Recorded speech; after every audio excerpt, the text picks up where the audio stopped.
엄마 나 왜 이렇게 머리가 나빠? 그 말을 처음 들은 순간 나는 가슴이 덜컥 내려앉았습니다. 이 말을 한 사람은 놀랍게도 제 초등학교 3학년 아들이었습니다. 아이의 얼굴은 그날따라 유난히 어두웠습니다. 한자 8급 모의 시험을 보고 돌아온 날이었죠. 가장 기초, 가장 쉬운 시험이라고들 말하는 한자 8급. 주변 친구들은 벌써 합격증을 자랑하고 유치원생, 동생조차 한두 글자는 알고 있는 상황에서 제 아이만 낙제점을 받아왔습니다. 한자 50자. 딱 그거 하나뿐인데 왜 이렇게 안 될까 싶었습니다. 사실 저도 함께 공부했습니다. 아이와 함께 하루에 2자씩 마치 미술 시간처럼 그림을 그리고 똑같은 글자를 따라 쓰고 플래시카드도 만들고 노래도 붙여봤습니다. 하지만 열흘이 지나도 아이는 자꾸 까먹고 실수하고 점점 위축되어 갔습니다. 공부를 시작할 땐 밝게 웃던 아이가 지우개를 던지고 연필을 꺾고 급기야는 책상을 쾅 내리치며 울었습니다. 그 순간 아이의 입에서 나온 말이 아직도 잊히지 않습니다. 난 그냥 공부 못하는 애인가 봐요. 그 말을 듣고도 저는 아무 말도 할 수 없었습니다. 오히려 저 자신에게 화가 났습니다. 내가 뭘 잘못한 걸까? 너무 강요한 건 아닐까? 아이가 공부를 싫어하게 만든 건 결국 나 아닌가? 그날 밤 아이가 잠든 후 저는 조용히 휴대폰을 켰습니다. 한자 공부 쉽게 하는 법. 아이 한자 외우기 힘들어할 때 기억력 안 좋은 아이 공부법. 수많은 검색어를 쳤습니다. 그러다 한 영상의 썸네일이 눈에 들어왔습니다. 외우지 마세요. 떠올리세요. 한자 8급 30분 만에 완성하는 내비게이션 기억법. 솔직히 처음에 믿기지 않았습니다. 30분에 50자를 외운다고? 그게 가능해? 오히려 사기처럼 느껴졌죠. 하지만 외우지 말고 떠올리라는 문장은 뭔가 낯설면서도 이상하게 설득력 있었습니다.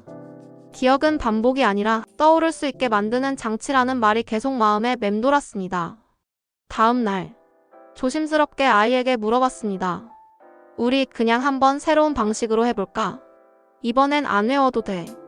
대신 재미있는 이야기 하나 들어볼래? 아이도 지친 표정이었지만 고개를 끄덕였습니다. 그렇게 우리의 두 번째 한자 도전이 시작되었습니다. 외우지 말고 떠올려라. 이 말을 믿고 우리는 정말 새로운 방법으로 한자 공부를 시작했습니다. 처음 시작은 책이 아닌 이야기였습니다. 아이는 종이를 꺼내고 저는 하나의 장소를 말해줬습니다. 얘야, 서울 일자산에 빵집이 하나 있어. 그 빵집 간판이 뭔지 알아? 열십자 모양이야. 아이의 눈이 조금 커졌습니다. 거기서 숫자 놀이가 벌어졌어. 1, 2, 3. 그리고 9까지 아이들이 빵을 나눠 먹으며 놀았단다. 그렇게 우리는 숫자 한자를 장소와 이야기에 엮어 기억하기 시작했습니다. 그냥 외우는 게 아니고 기억 속의 여행을 떠나는 느낌. 아이는 무언가를 느낀 듯 조용히 말했습니다. 한자의 획순이나 부수 같은 복잡한 설명은 하지 않았습니다. 대신 아이가 상상할 수 있는 이야기의 배경, 등장인물, 감정선만을 그려나갔습니다. 예를 들어 여자라는 한자를 배울 때는 서울 아산병원 옥상에 흰 가운을 입은 여의사가 십자가를 바라보며 무릎을 꿇고 앉아있는 장면을 이야기했습니다. 그림도 같이 그렸습니다. 한자에 해당하는 장소를 손으로 그리면서 여긴 병원, 여긴 옥상, 여긴 십자가 여자가 무릎을 꿇고 있어. 아이의 눈동자가 반짝였습니다. 엄마 이건 그냥 단어가 아니라 영화 같아.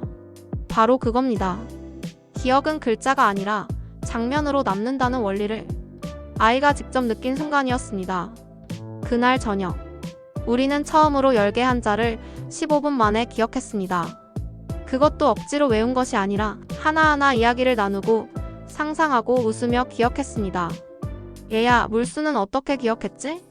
아 그거 롯데타워 위에 호수가 있었잖아. 물이 철퍽철퍽. 그럼 금은? 가락시장 하늘에 C-17 수송기가 금을 싣고 날았지. 아이는 머뭇거리지 않고 술술 대답했습니다. 그때 깨달았습니다. 이 아이는 머리가 나쁜 게 아니라 방식이 잘못됐던 것 뿐이라는 걸. 지금껏 학교와 학원에서 시키는 방식대로 무작정 외우라고만 해서 공부를 싫어하게 되었던 겁니다. 내비게이션 기억법은 숫자 장소 이야기라는 아주 단순한 원리였습니다. 예를 들어 10번 한자는 여자 장소 서울 아산병원 옥상, 11번 한자는 먼저 장소 몽촌토성, 12번 한자는 살다 장소 한성백 재박물관. 이렇게 한 글자마다 정해진 번호와 장소, 그리고 장소에서 벌어진 이야기 하나만 기억하면 모든 한자가 차례대로 머릿속에 자리 잡는 방식입니다. 이 학습법은 한자 50자 전체를 5개의 이야기 그룹으로 나눠 각 그룹마다 스토리텔링을 적용했습니다. 결국 아이는 한 번도 외우지 않고 50자 전체를 30분 만에 기억했습니다.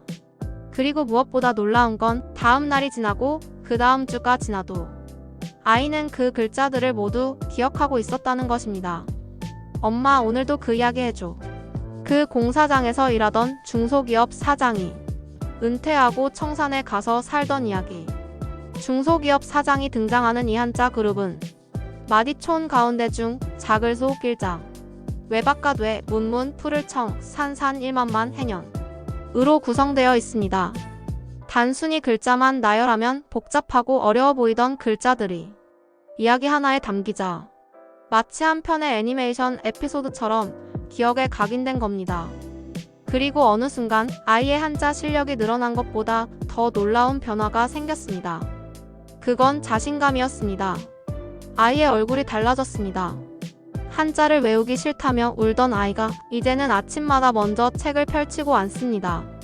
엄마, 오늘은 몇 번까지 해볼까? 아이의 목소리엔 자신감이 가득했습니다. 그날도 똑같이 시작됐습니다. 저는 책상에 앉아 10번째 그룹 이야기를 들려줬고 아이는 눈을 반짝이며 받아들였습니다. 그런데 갑자기 아이가 말했습니다. 엄마, 나 내 친구한테 이 방법 알려줘도 돼? 그 친구도 한자 진짜 싫어하거든. 그 말을 듣는 순간 가슴이 뭉클했습니다. 몇 주 전만 해도 자신은 머리가 나쁘다며 공부를 포기하고 울면서 책을 던졌던 아이였습니다. 그 아이가 이제는 다른 아이를 도우려 합니다. 우리는 그 친구에게도 내비게이션 기억법을 전해주기로 했습니다. 그날 아이는 종이와 색연필을 꺼내어 직접 이야기를 그려서 친구에게 보여줬습니다. 이건 숫자 놀이하는 빵집 이야기야. 여기서 1부터 9까지 숫자가 나와. 여기는 금메달 딴 여선생님이 일주일간 여행 떠난 이야기고, 친구는 처음엔 어리둥절하더니 점점 눈이 커졌고 30분쯤 지나자 같이 웃고 이야기하며 한자 20개를 기억해버렸습니다. 그날 이후 그 친구도 한자 시험에서 만점을 받았습니다. 그리고 둘은 서로에게 말했습니다. 진짜 외우는 거 하나도 없었어. 그냥 이야기만 생각났는데 다 쓰게 돼. 그리고 마침내 시험 당일, 아이는 여느 때처럼 가벼운 발걸음으로 시험장에 들어갔습니다. 오히려 걱정하던 건 저였습니다. 혹시 시험장 분위기에 긴장하면 어떡하지? 갑자기 머리가 하얘지면 어떡하지? 하지만 그 걱정은 시험이 끝나고 나온 아이의 첫 마디에 무너졌습니다. 엄마, 너무 쉬웠어. 진짜 한 글자도 안 틀렸어. 며칠 후 결과가 나왔습니다. 합격. 전 항목 만점. 속기 이해 획순까지 완벽. 시험지 사진을 보며 아이는 활짝 웃었습니다.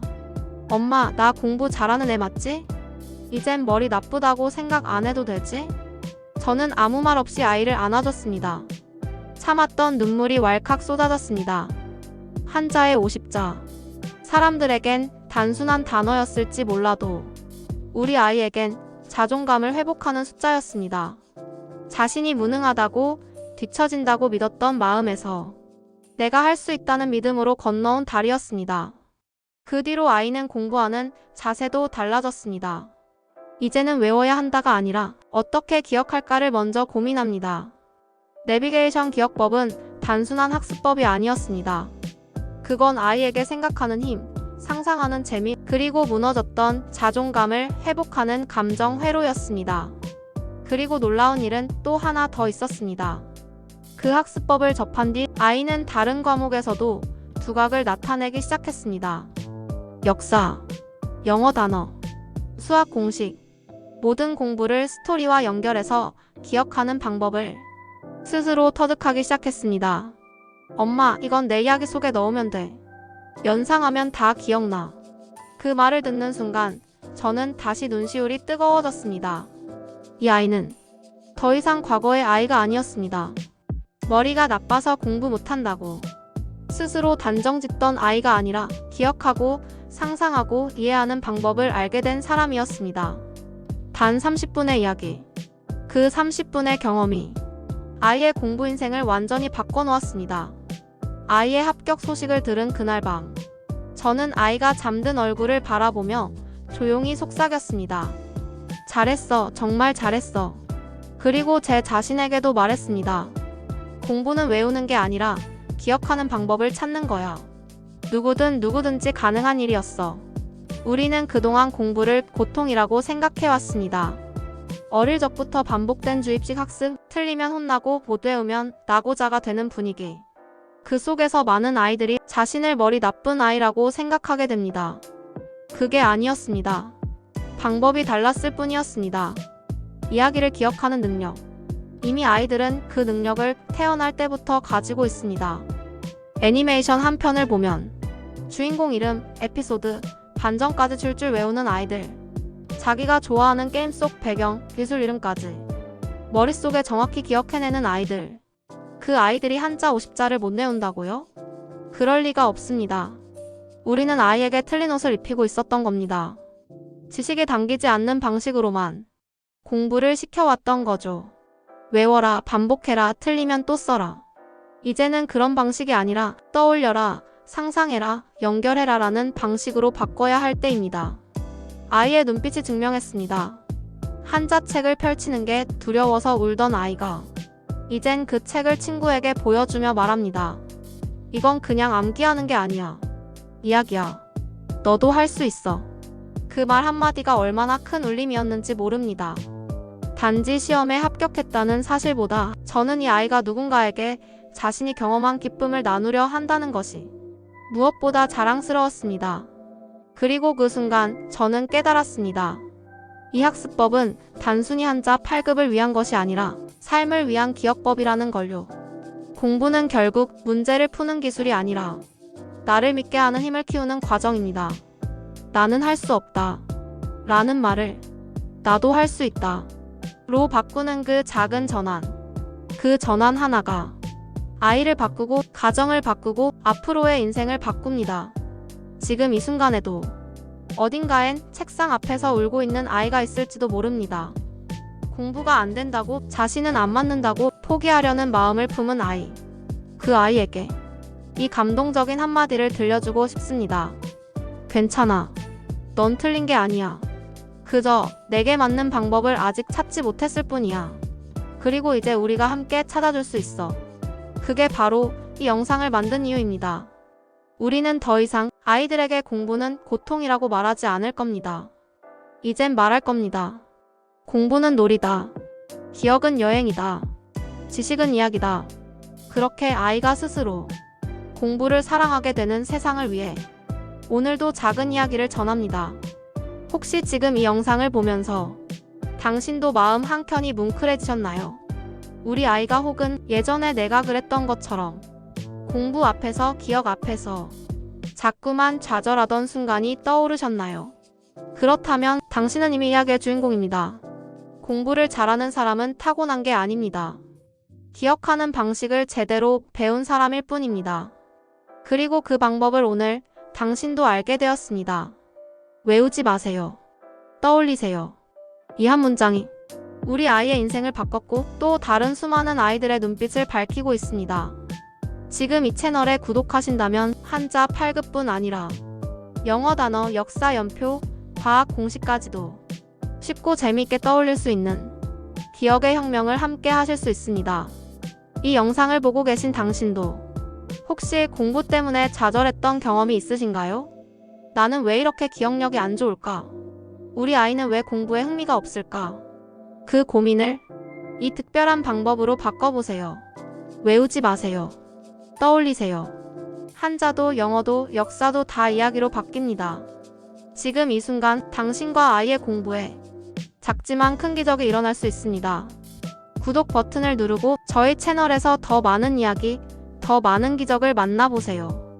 당신도 분명 오늘부터는 공부가 두렵지 않은 사람이 될 수 있습니다. 감사합니다.